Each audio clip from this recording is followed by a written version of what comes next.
प्रतिज्ञानुनासिक्याः पाणिनीयाः। प्रतिज्ञा से पता चलेगा कि ये पाणिनीयाः, जो पाणिनि जी के शिष्य हैं, उनके प्रतिज्ञा से पता चलेगा कि ये अनुनासिक है।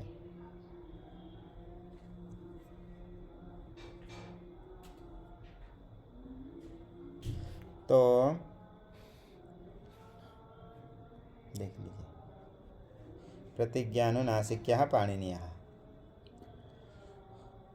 उसका उदाहरण में किसको लिए हैं? लॉन्ग सूत्र के जो अ है उसको अनुनासिक मान करके इसकी इत संज्ञा की है। और उसको इत संज्ञा करने का क्या प्रयोजन था?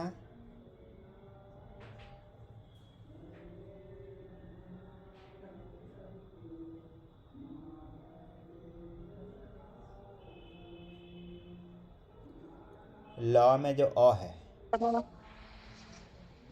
र प्रत्याहार बनाने के लिए। जी, र प्रत्याहार बनाने के लिए उसको किए थे। रेफो रलयो संज्ञा। र प्रत्याहार में संज्ञा किसको कहेंगे? र को। और किसके? र और ल के। नहीं, संज्ञा हो जाएगा र और संज्ञा हो जाएंगे र और ल, ये हो जाएंगे संज्ञा। रेफो रलयो संज्ञा। रकार और लकार की संज्ञा कौन है? र।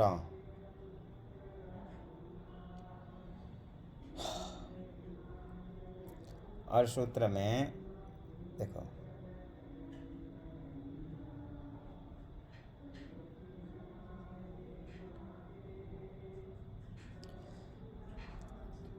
जिन प्रत्याहार वर्णों की प्रत्याहार में नहीं, 14 सूत्र में जो अंतिम वर्ण है जिसकी इत संज्ञा हो गई है, आगे जिसका लोप हो गया है, किस सूत्र से? तस्य लोप से। उनका प्रत्याहार में ग्रहण होता है?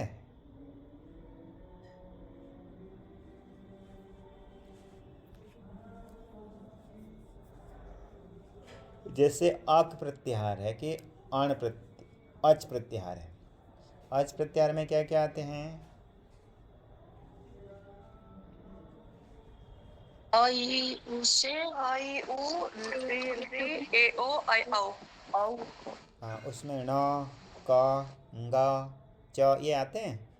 नहीं आते। क्योंकि उनका यदि इनका लोप हो, ईद संज्ञा होकर के उनका लोप हो गया है। यदि वो आने लग जाए तो क्या आपत्ति हो जाएगी? देखो, उपदेशे जनुनासिक इत में जैसे सूत्र आया क्या है? उपदेशे जनुनासिक आया है ये सूत्र। उपदेशे जनुनासिक, नासिक में ई के बाद कौन है? जनुनासिक। नासिक में जो सी है, सी के बाद, सी का ई है, ई के बाद कौन है? क। क है। यदि अच प्रत्याहार में अण, क इनको भी यदि ग्रहण करने लग जाते तो यहाँ पर भी इको एणच सूत्र लग जाता। क्या कह रहे हैं, समझ में आया? जी समझ। देखो, 14 सूत्र में जिनकी इत संज्ञा हो गई, जिनको लोप हो गया, उनका प्रत्याहार में ग्रहण नहीं होता है। यदि उसको ग्रहण करने लग जाएंगे तो देखो, उपदेशे जनुनासिक इत में नासिक में ई है, ई के बाद कौन है? क। क भी अच प्रत्याहार में आने लग जाएगा। अच प्रत्याहार में आ जाएगा तो इको एणच लग नहीं जाएगा यहाँ पे? जी समझे। लग जाएगा, उपदेशे जनुनासी ई के स्थान पे य हो जाएगा, लेकिन ऐसे नहीं होता क्योंकि उनका लोप हो गया है, इसलिए उनको ग्रहण नहीं करते हैं। और क्या बताएं इसी सूत्र में, अनुनासिक हो गया, उपदेश हो गया और अच वर्ण।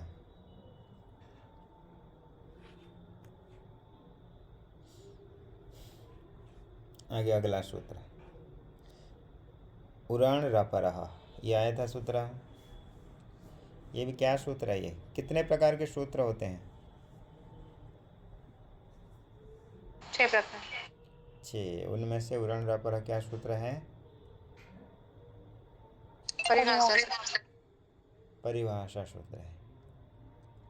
तो ये क्या नियम करता है? उरण रपरह कहता है कि उहु आगे अण रपरह। उहु ये कहाँ का रूप है? षष्ठी, री का षष्ठी में बन जाता है ऐसे उह, अर्थात री के स्थान पर अण। अण मतलब क्या क्या होते हैं? अण में क्या क्या आएंगे? अ ई उ। अ ए उ। अण में क्या क्या आते हैं? अ ए उ। पर वाले णकार भी लाण सूत्र के ण है, वहाँ तक भी तो ले सकते हैं। अ ए उ री री ए ओ ऐ औ ह य व र ल, इतना भी तो ले सकते हैं अण में। लेकिन पर वाले णकार तक यहाँ पर लेंगे कि अयुण के अ ई उ तक लेंगे? अ ई उ। ऐसे कहाँ कुछ कहा है?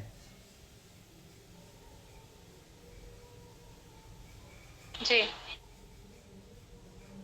कहाँ पर?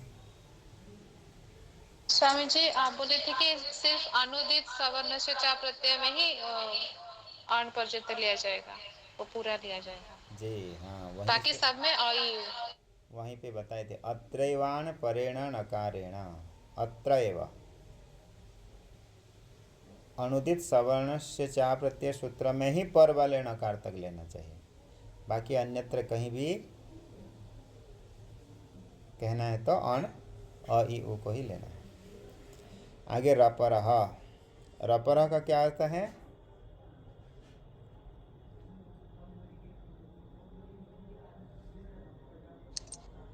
साथ में र जोड़ देना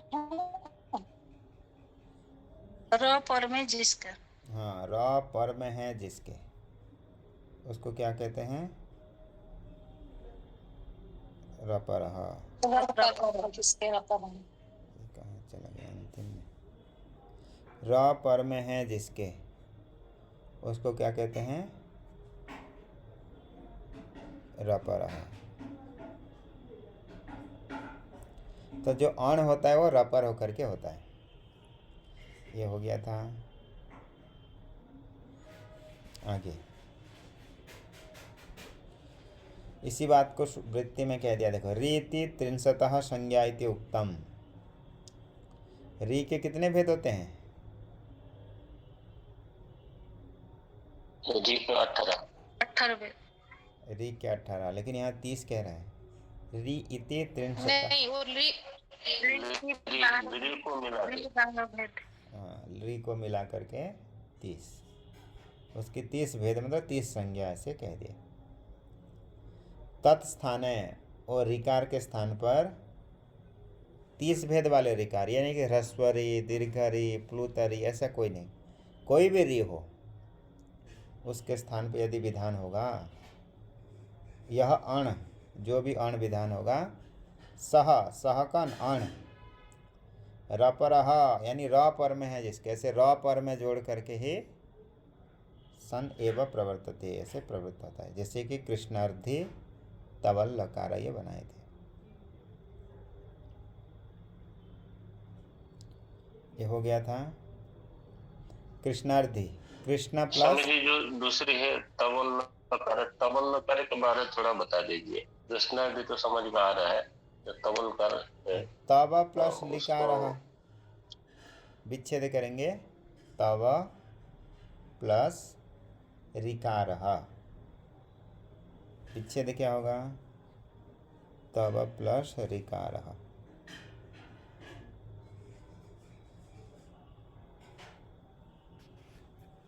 ऐसे होगा, तव प्लस लृकारः, लृकारः।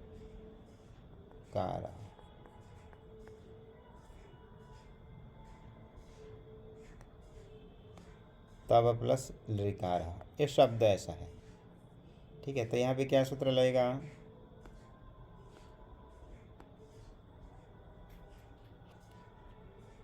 आद्गुणा। आद्गुणा, क्योंकि अवर्ण से परे अच्छा है। तो अच्छा। आद्गुणा होने से क्या होगा? पूर्व और पर के स्थान पे एक गुण आदेश होगा। एक आदेश हो जाएगा। गुण क्या है? अ, ए, ओ। गुण संज्ञा करने वाला सूत्र कौन था?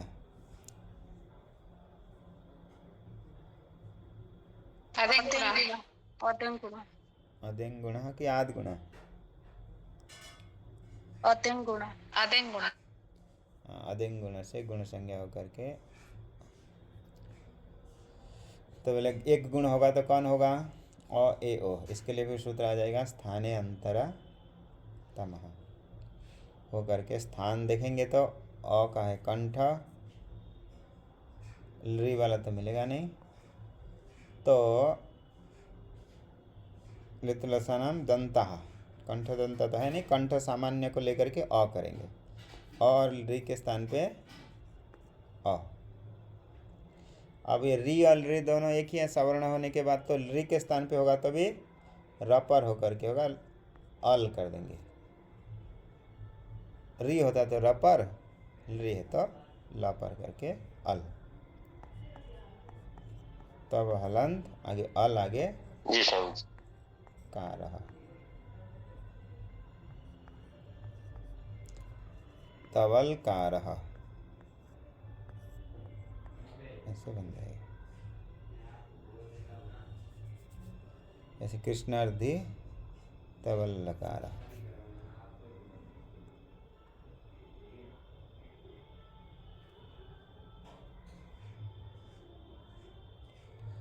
ये सूत्र स्वामी जी, जी। कृष्ण रिद्धि में यहाँ आद्गुण क्यों नहीं होगा? ओ का आदेश क्यों नहीं होगा? अ हुआ तो है वहाँ पे, कृष्ण आगे रिद्धि, आद गुण लग गया, और री के स्थान पे क्या हुआ है? अर।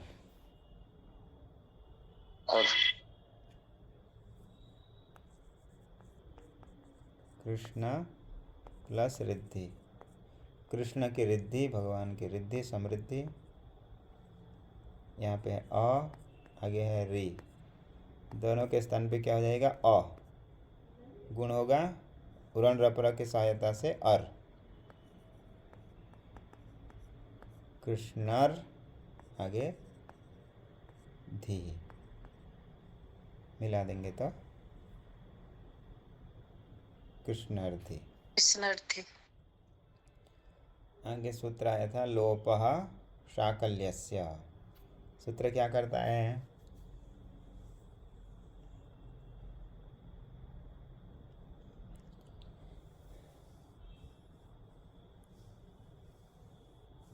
यकार वकार का लोप करता है। कैसे यकार वकार? पदांत यकार वकार। पदांत यकार और वकार के विकल्प से लोप होता है। अस्प्रत्यार होता है। पूर्व में क्या चाहिए निमित्त? अवर्ण। अवर्ण। तो अवर्ण पूर्वक पदांत य व होते हैं तो उनका लोप हो जाता है। अश पर में हो तो लोपः शाकल्यस्य, शाकल्य ऋषि के अनुसार होता है। ये तो स्पष्ट है, आगे बढ़े।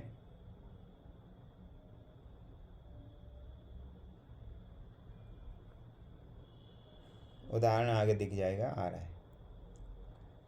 दूसरा सूत्र आया था पूर्वत्रा सिद्धम, पूर्वत्र असिद्धम। इसका नंबर कितना है? 8, 2, 1। पूरे अष्टाध्याय को कितने 2 भाग कर दिए। एक को कहते हैं सपादी और एक को कहते हैं त्रिपादी। सपादी और त्रिपादी ये पता चलता है।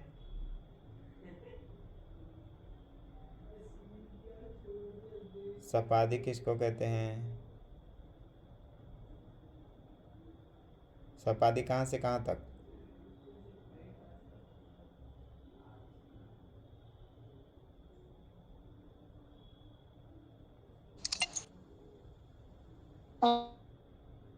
आठ अध्याय से आरंभ करके प्रथम कहाँ से आरंभ करके? 81 से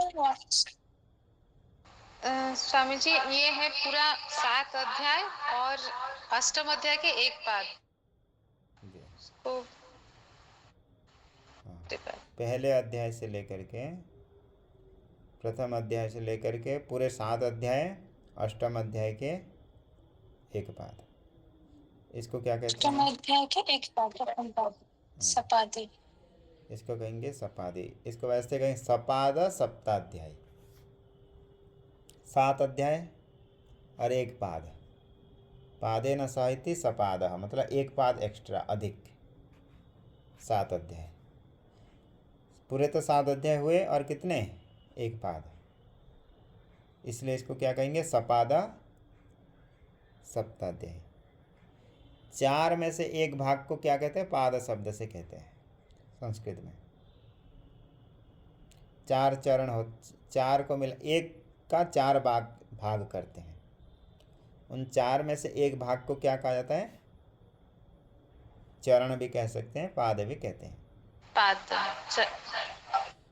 तो सपाद सप्ताध्यायी, सप्ताध्यायी मतलब 7 अध्याय, 7 अध्याय के समाहार को कहेंगे सप्ताध्यायी, मतलब इकट्ठा एक साथ 7 अध्याय और एक पाद को कहेंगे सपाद सप्ताध्यायी।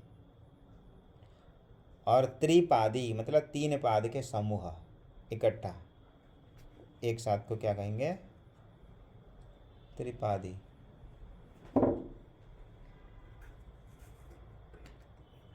तो हो गया त्रिपादी। तो ये अष्टाध्यायी में 81/1 इसका क्या है? 8 81/1 8 1 1 या फिर क्या? 81 वहाँ तक पहले अध्याय से लेकर के 8वें अध्याय के पहले पाद तक, 8वें अध्याय के पहले पाद तक, वही 8 1 तो वहाँ तक जो सूत्र है। उसके बाद जो द्वितीय पाद है 8वें अध्याय के, उसको क्या कहेंगे? वहाँ से लेके त्रिपादी, दूसरा तीसरा और चौथा, उसको कहेंगे त्रिपादी। तो पूरे अष्टाध्यायी के 2 विभाग कर दिए। अब इन 2 विभाग को विचार करेंगे तो एक त्रिपादी और एक सपादी। तो सपादी और त्रिपादी के दृष्टि में जो त्रिपादी होता है वो असिद्ध होता है। सपादी के दृष्टि से त्रिपादी असिद्ध यानी दुर्बल होता है।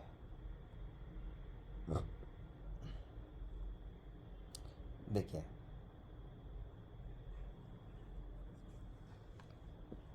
तो जो सपादी और त्रिपादी में असिद्ध होंगे, किस प्रकार से असिद्ध होते हैं? 2 प्रकार से। क्या क्या हैं?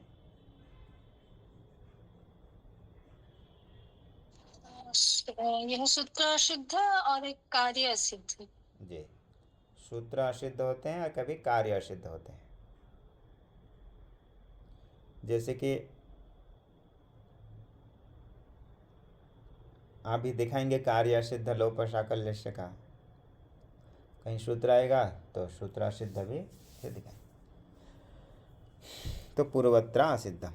और भी इसमें बताए कि त्रिपादी में पूर्व की अपेक्षा पर शास्त्र क्या होता है?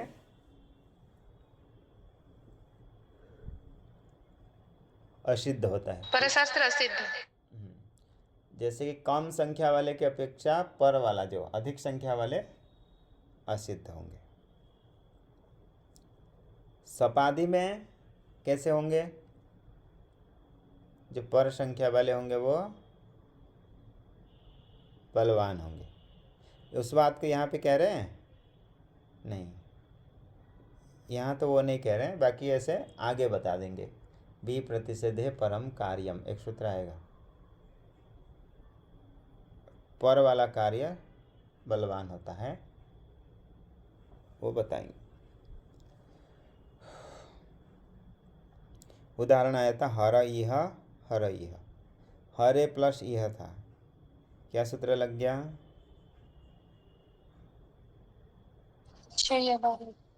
एचयवायाव अय हो गया, फिर लोभ साकल्य से लोभ करके हर इह, ऐसे विष्णु इह विष्णु, दो रूप बन जाएंगे। लोप साकल्य से लोप होगा।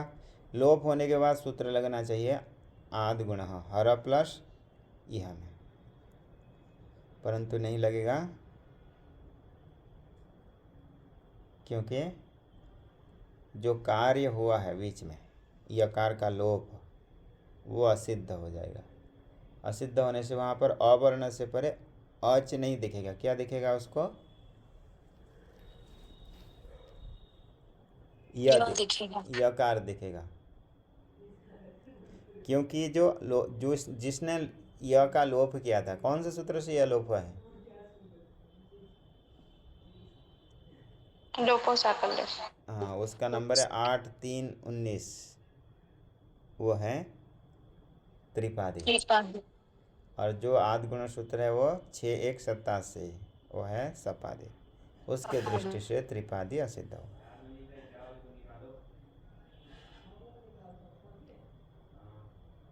आगे इसी प्रकार ये बन जाएगा पूर्वत्रा असिद्ध। पूर्व की अपेक्षा पर वाले शास्त्र असिद्ध होंगे। कहाँ पर? त्रिपादी में। त्रिपादी। इसलिए कहते पूर्वत्रा असिद्धम।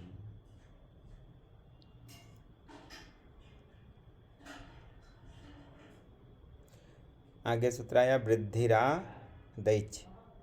क्या करता है सूत्र? वृद्धि संज्ञा। ये वृद्धि संज्ञा करता है, ये ओ को तीन वर्ण को वृद्धि करवाता है। किसको वृद्धि संज्ञा करता है? अ के ओ गुण संज्ञा वही ओ। अच्छा, वृद्धि ही, देखो सूत्र में देखो, वृद्धि ही आत ऐच। आत मतलब आ, आगे ऐच। यहाँ पर तपर ग्रहण किए हैं। तपर ग्रहण किसके लिए किए हैं? ऐच के लिए। जी, ऐच के लिए तपर ग्रहण किए हैं, क्योंकि आ के लिए आवश्यक नहीं है। नहीं है। आ के लिए क्यों आवश्यक नहीं है?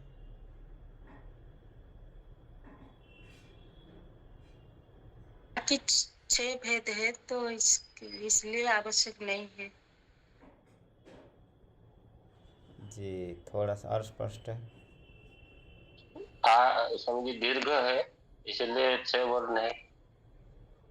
जी हाँ। ये बस 6 भेद को ही ग्रहण करेगा, तो इसलिए आवश्यक नहीं है।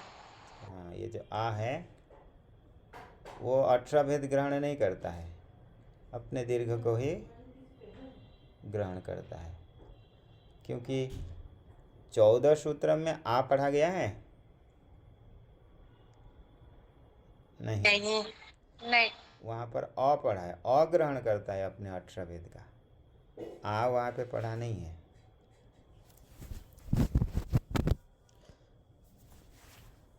ह्रस्व और दीर्घ में क्या भेद है?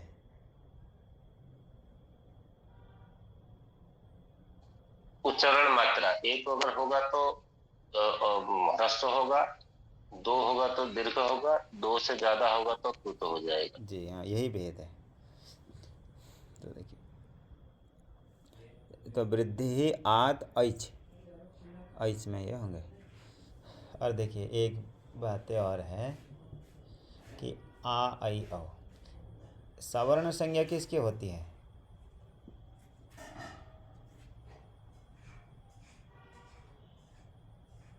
स्थान और प्रयत्न समान होना चाहिए।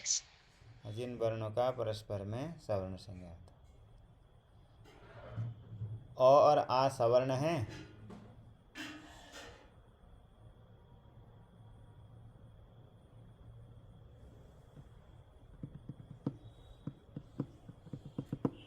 और आ सवर्ण है कि नहीं? पूर्व में स्थान तो कंठ है। जी, लेकिन पढ़ता है, क्यों पढ़ता है मुझे पता नहीं। सवर्ण संज्ञा होने के लिए क्या चाहिए? स्थान और प्रयत्न। तो दोनों का स्थान और प्रयत्न समान है, अ और आ, तो दोनों सवर्ण संज्ञा हैं।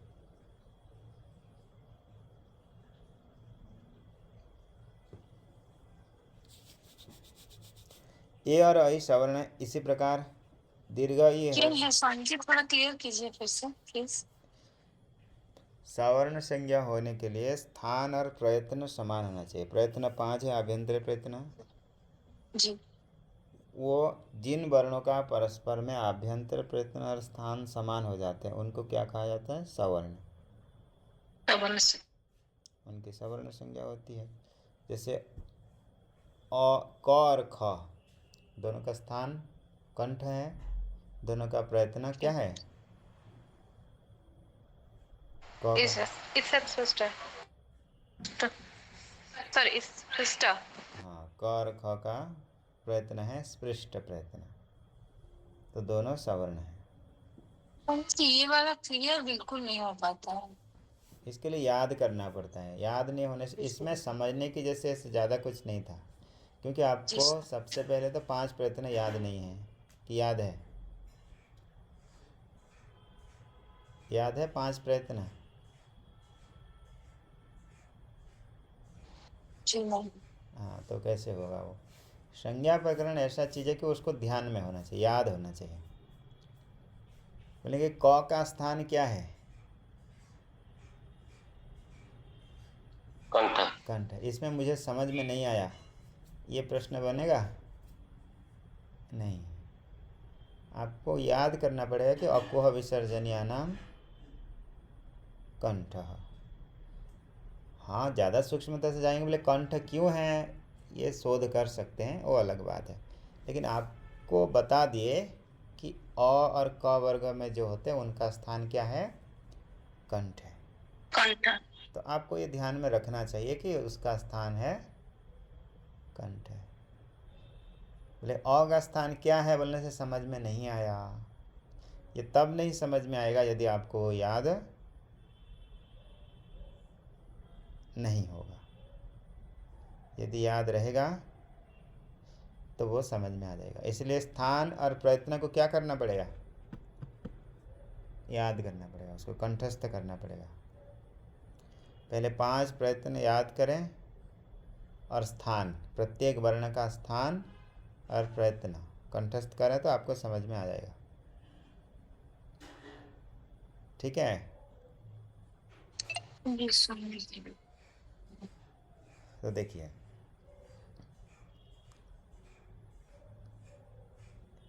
सूत्र आया था वृद्धिरादैच, ये भी वृद्धि संज्ञा होती है। आ ऐ औ।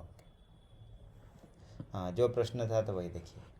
जैसे और आ सवर्ण हो गए, ह्रस्व ई दीर्घ ई दोनों सवर्ण हैं।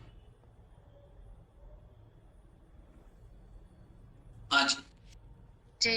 जी स्वामी। दोनों सवर्ण जी, इसलिए वो दोनों सवर्ण नहीं है, क्योंकि दोनों को अलग से पाठ किया गया है। यदि सवर्ण होते तो आ को जैसे पाठ नहीं किए हैं, ऐसे ऐ को भी पाठ करने की आवश्यकता नहीं होता। इसलिए दोनों सवर्ण नहीं। आगे वृद्धि रेचि सूत्र क्या करता है?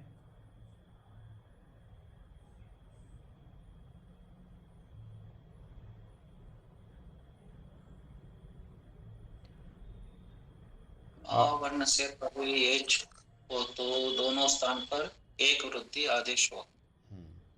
इसी सूत्र में तो एक नहीं कहा गया, और और वृद्धि रेचि सूत्र में स्थानी कौन है? एका पूर्वपरयोः। देखो ऐसे है कि वृद्धि रेचि में दो पद, वृद्धि ही ऐसी, हाँ, पूर्व परयो वो स्थानीय है, यहाँ पर नहीं है। एक पूर्व परयो से स्थानीय आ जाएगा। तो वृद्धि रेचि सूत्र में साक्षात स्थानीय पढ़ा नहीं गया है, परंतु उसके अधिकार में है, एक पूर्व परयो के अधिकार में है, इसलिए यहाँ पे आ जाएगा पूर्व परयो हो एक वृद्धि, ऐसे हो जाएगा। निमित्त कौन है?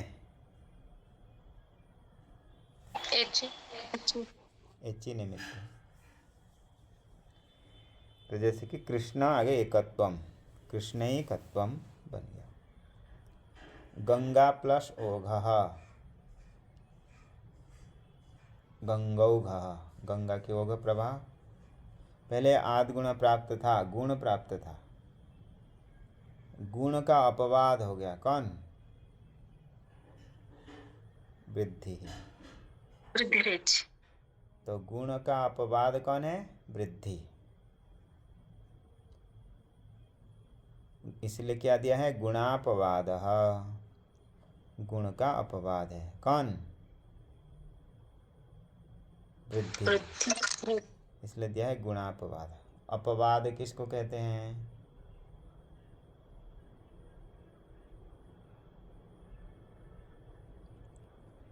जो कार्य निरवकाश होता है उसको क्या कहते हैं?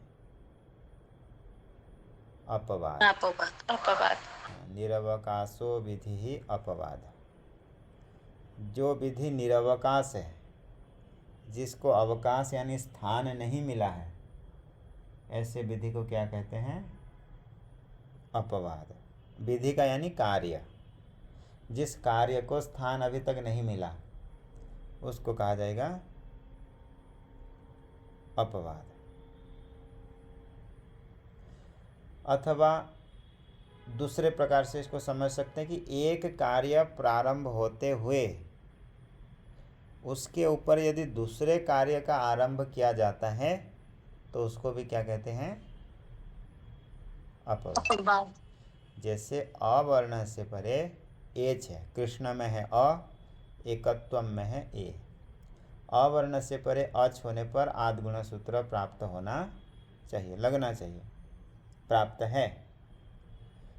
एक गुण प्राप्त होते हुए भी किसका आरंभ किए हैं यहाँ पे? वृद्धि रेचि से वृद्धि का आरंभ किए, इसलिए गुण का अपवाद कौन हो गया? वृद्धि ही। गुण का अपवाद वृद्धि। हाँ, आदि गुण का वृद्धि कौन हो गया? ये आदि गुण के अपवाद कौन हुआ? वृद्धि रेचि। गुण का अपवाद मतलब वृद्धि, वृद्धि उसका अपवाद हो गया। दोनों प्रकार से समझ सकते हैं कि एक कार्य आरंभ होते हुए उसी स्थान पर दूसरा कार्य जो आरंभ किया जाता है वो क्या होता है? अपवाद। इसलिए यहाँ पर वृद्धि हो जाएगी अपवाद, गुणों का अपवाद।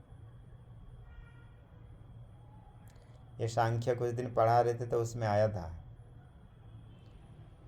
एक हिंसा सामान्य हिंसा है और अग्नि सौम्य हिंसा विशेष विधान किया गया। तो जो सामान्य शास्त्र का बाधक कौन होता है? अपवाद साधक शास्त्र, वहाँ पे बताए थे।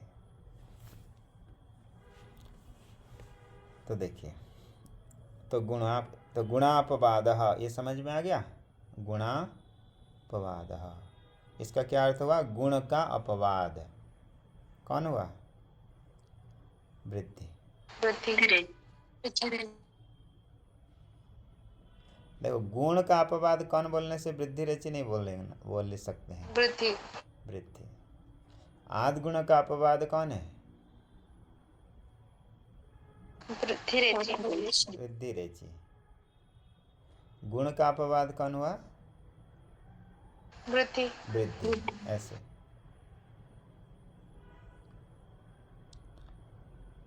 ऐसे बन जाएगा देवेश्वर्यम और कृष्णोत्कंठ्यम। कृष्णस्य उत्कंठा, कृष्ण को जानने की उत्कंठा, तो कृष्णोत्कंठ्यम, कृष्ण प्लस औत्कंठ्यम, उत्कंठा, तो दोनों में आद गुण प्राप्त था, बाद करके वृद्धि। आगे अभी आप लोग तो संधि पढ़ लिए हैं। आद गुण कितने जगह पे लग सकता है? अवर्ण से परे कौन कौन होने पर लग सकता है? अपन से परे अच होने पर आद गुण लगता है। हाँ, लेकिन आज से कुछ, आज तो 9 है, 9 में से कुछ कुछ कट जाएंगे, जैसे कि एज हो गया तो वृद्धि हो गई। ये कट जाएगा। तो कितने बचे? ई उ री। 5 स्वरवर्ण। जी, और बचे 5, उनमें से एक कट जाएगा अ सवर्ण दीर्घ में। तो कौन बचे? ई उ री री 4। ई ओ री रे, इन 4 में हो जाएगा। तो देखिए आगे एत्य धत्युत्सु आया था सूत्र, ये भी वृद्धि विधान करता है, क्योंकि वृद्धि रचि का नंबर 88 है, इसका नंबर है 89। 89 को क्या बोलते हैं हिंदी में?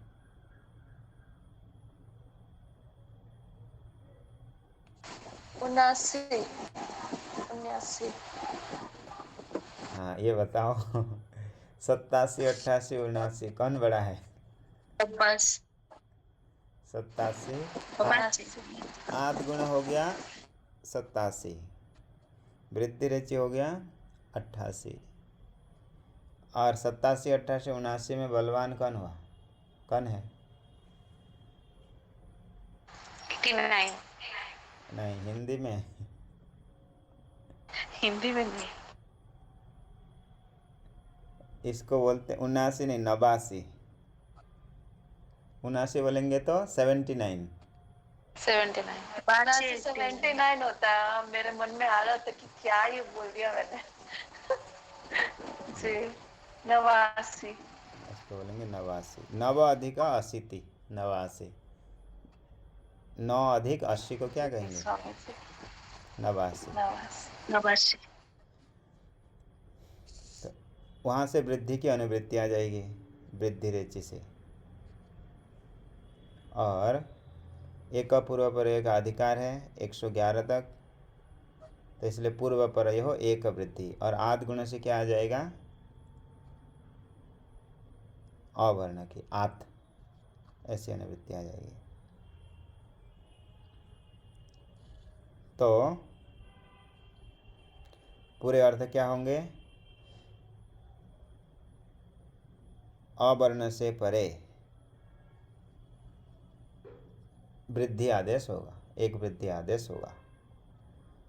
कब? एधति, एति, एधति और उत्सु, ये पर में, तो एति धत्ति उत्सु, यानी एति, एधति और उठ, इतने पर में हो। तो एति, एधति, उठ में क्या सूत्र लग गया है? इको यणचे। एति और एधति में इको यणचे करें, एत्ये धति, आगे उठ, इको यणचे होकर के एत्ये धत्ति उठ। तो अवर्ण से परे एति, एधति और उठ पर में हो। तो एति कहने से क्या लाभ देगा? देखो सूत्र में ऐसा कहा कि अवर्ण से का रूप है। देखिए अवर्ण से परे, यानी पूर्व में रहेगा अवर्ण, उससे पर में रहेगा एति, यानी ईण धातु, एति एधति यानी एध धातु, और उठ ये पर में होता। लेकिन सूत्र में कहा कि विशेष कहा, ए करके कहा। ए कहने से ये लाभ देगा कि जहाँ पर इन धातु का रूप ए रहेगा, एजादी रहेगा, वहीं पर ही लगेगा। यदि इन्हीं धातु का रूप में भी ईण धातु हो, एद धातु हो, तो भी यदि उसका पहला अक्षर एच नहीं होगा तो ये सूत्र नहीं लगेगा। इसलिए सूत्र में कह दिया एति एधति उत्सव। जैसे कि उपेति, उप प्लस एति, क्या सूत्र प्राप्त है? आद्गुण है, अवर्ण से उसको बाद करके वृद्धि रेचि, उसको भी बाद कर सकता है एंगी पररूपम। एंगादि धातु पर में है तो पररूप हो सकता था, लेकिन उसको भी बाद करके सूत्र लग जाएगा।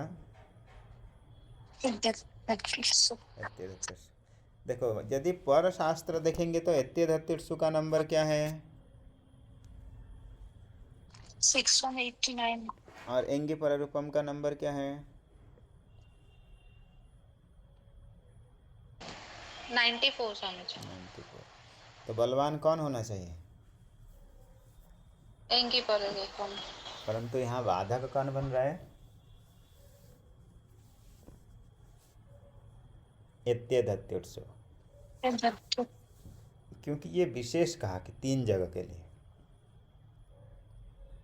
तो ये अपवाद हो गया। एत्यधत्युत्सु अपवाद हो गया। किसका अपवाद हो गया? एंगी पररूपम। एंगी पररूपम का अपवाद कौन हो गया? एत्यधत्युत्सु। एत्यधत्युत्सु अपवाद हो गया। एक परिभाषा लिखाया था, पूर्व की अपेक्षा कौन बलवान होता है? पूर्व पर नित्य अपवाद, आगे अंतरंग। अंतरंग, उसके बाद अपवाद। नित्य बोले कि भूल गए? नहीं बोले समझे। बोले नित्य, पूर्व की अपेक्षा पर, पर से नित्य। नित्य, नित्य से अंतरंग। अंतरंग से अपवाद। अपवाद। तो पर की अपेक्षा अपवाद बलवान होगा कि नहीं होगा? अपवाद बलवान होगा। बलवान जी। होगा। तो यहाँ पर कौन है? एत्यधत्युत्सु पर है कि एंगी पररूपम? एंगी पररूपम पर है। और एत्यधत्युत्सु क्या है? अपवाद है। अपवाद। क्योंकि एंगी पररूपम प्राप्त होते हुए भी दूसरे सूत्र का एत्यधत्युत्सु का आरंभ किए, इसलिए उसका अपवाद हो जाएगा। तो ये बलवान होगा। तो उपेति, उपेधते, पृष्ठौह, ऐसा रूप बन जाएगा। उप प्लस एति उपेति, उप प्लस एधते उपेधते।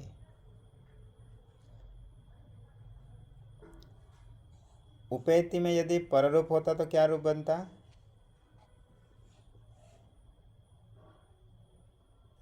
उपेति में पररूप होता तो क्या बनता? पर आदेश होगा। पररूप होता तो क्या रूप बनता? उपेते होता समझे, ए होता। उपेति, उपेति होता। हाँ इसके जी। लिए मैंने कि उपेति बनाना था, इसलिए वृद्धि कर दी। उपेधते, आगे पृष्ठौह, पृष्ठ प्लस ऊह,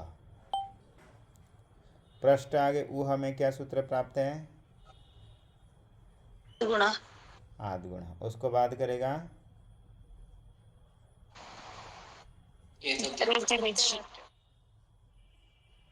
फ्लो में बोलना है कि सोच के?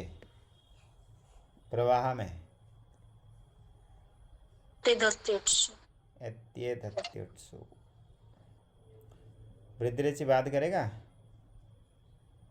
नहीं। नहीं, क्योंकि एच नहीं है ऊह में। पृष्ठ प्लस ऊह, ऊ है जो एच नहीं है, इसलिए ये बात करेगा पृष्ठ ऊह। देखिए इस सूत्र में कहा एजाद्य हो किम, एजादि क्यों कहा? ले उपेतः। सूत्र में कहा एजाद्य हो किम, ले सूत्र में एजादि क्यों कहा? कि एजादि ईण धातु को ही लगेगा, अर्थात जहाँ पर वही ईण धातु होगा, यदि भी ईण धातु है लेकिन एजादि नहीं है तो सूत्र में नहीं ही होगा। लगेगा। जैसे कि उप प्लस इतः उपेतः, ऐसे बन जाएगा। माँ भवान प्रेदिधत, यहाँ पर भी प्र आगे इदिधत, गुण हो जाएगा प्रेदिधत। आगे वार्तिक आया था अक्षादुहिन्याम उपसंख्यानम। अक्ष शब्द से परे उहिनी शब्द हो तो क्या होगा? वृद्धि। उपसंख्यानम, देखो अक्षाद उहिन्याम उपसंख्यानम, अक्ष शब्द से परे उहिनी शब्द हो तो एक वृद्धि आदेश होगा। सूत्र वार्तिक में आया उपसंख्यानम, तो ऐसे तो हमको लिखाए थे उपसंख्यानम। स्वामी जी, जी, उपयेति और उपयिति दोनों उपयति है। उप येति, हाँ, पहले उदाहरण लिए थे उपयेति, अभी एजाद, उपेयति ऐ है, दो मात्रा है। हाँ, ये उपयिति, उपैतः उपेतः, ये दोनों को कह रहे हैं। नहीं समझ रहे अभी एजाद्यो किम, वो प्लस उपेतः बनाइए। हाँ? उपेतः ए है इसमें, अच्छा, उपेतः, ओके, वो है उपेयति। ये उपेति। हाँ, देखो उपेयति का मतलब था उप यानी समीप, एति यानी गच्छति, समीप जाता है। उप आगे इतः मतलब दो जने हैं, एति इतः दो जने, समीप जाते हैं, दो जने जाते हैं, उपेतः।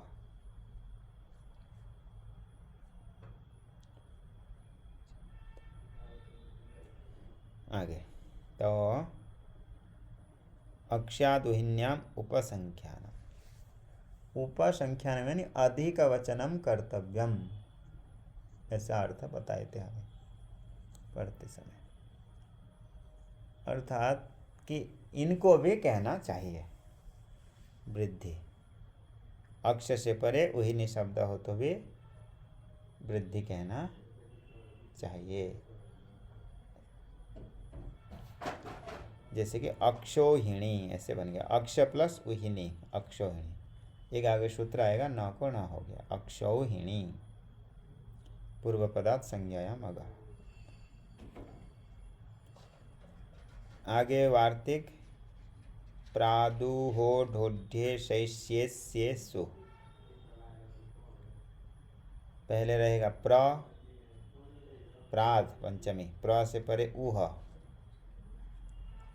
ऊढ़, ऊढ़ी, ऐसा, एष्या, इतने शब्द पर में हो तो क्या हो जाएगा?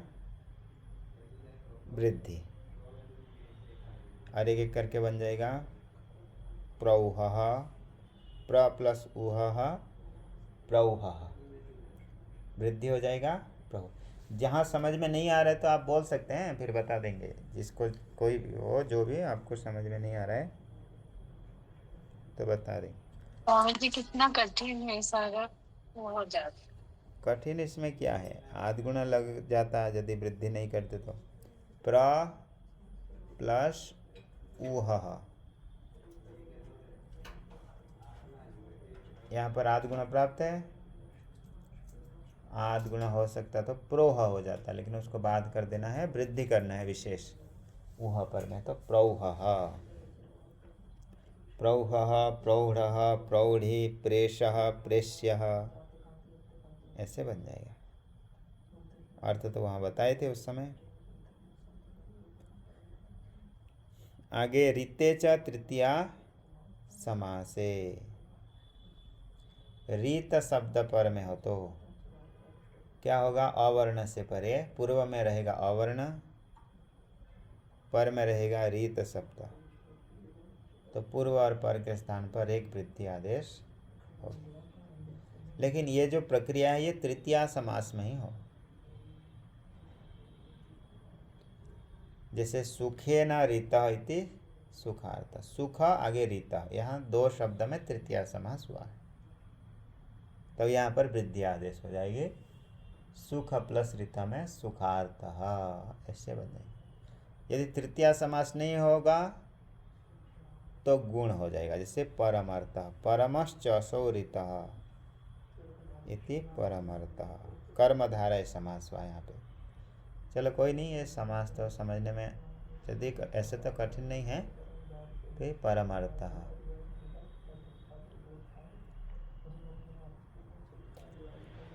पूरा आगे इस एक वार्तिक है, इसको कर देते हैं, नहीं तो कल ही कर देंगे, ये कल नहीं, अगले शनिवार को। ओम